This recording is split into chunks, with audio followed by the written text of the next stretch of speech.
টানা ৮ ম্যাচ অপরাজিত থাকার পর আরও একটা জয়ের মিশন, আর সেই মিশনে অপেক্ষাকৃত দুর্বল প্রতিপক্ষকে পেলেও এদিন বেশ বেগ পোহাতে হলো ম্যানচেস্টার সিটিকে। টেবিলের ১৩তম অবস্থানে থাকা উলভসের বিপক্ষে জয় পাওয়াটা কষ্টসাধ্য হলেও সেখানে জয়ের নায়ক ডি ব্রুইনা। সিটির সঙ্গে নিজের শেষ দিনগুলোকে মধুর স্মৃতিতে রাঙাচ্ছেন বেলজিয়ান তারকা।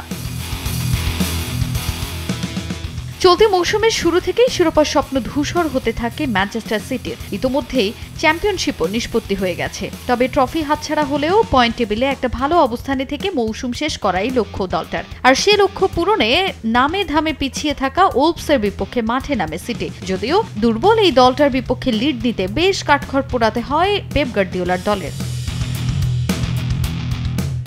ম্যাচের শুরু থেকেই সিটিকে খানিক চেপে ধরে উলভারহ্যাম্পটন। বল দখল, পাসিংয়ে স্বাগতিকরা এগিয়ে থাকলেও অন টার্গেটের শটে সিটিকে চোখ রাঙানি দেয় দলটা। এদিন উলভসের রক্ষণ দুর্গ ভাঙতে না পারায় লিড নিতে অপেক্ষা করতে হয় ৩৫ মিনিট পর্যন্ত। এরপর দুর্দান্ত শটে স্কোর শিট খোলেন কেভিন ডি ব্রুইনা। ডকুর পাস থেকে বল পায়ে পেয়ে আর কাল ক্ষেপণ করেননি সিটির এই তারকা ফুটবলার। ৩৬ মিনিটে তার গোলে ১-০ লিড নেয় ম্যানচেস্টার সিটি। ক্লাবের সঙ্গে নিজের শেষ দিনগুলোকে মধুর স্মৃতিতে রাঙিয়ে রাখছেন কেভিন ডি ব্রুইনা। গোলের পর ব্রুইনা ধ্বনিতে মুখরিত হয় পুরো স্টেডিয়াম। ১-০ এগিয়ে থেকে বিরতিতে যায় সিটি।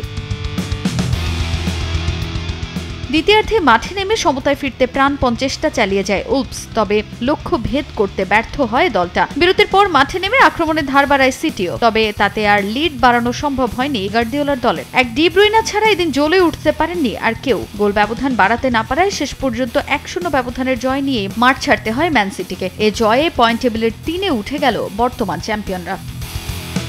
তাজিন খন্দকার, সময় সংবাদ।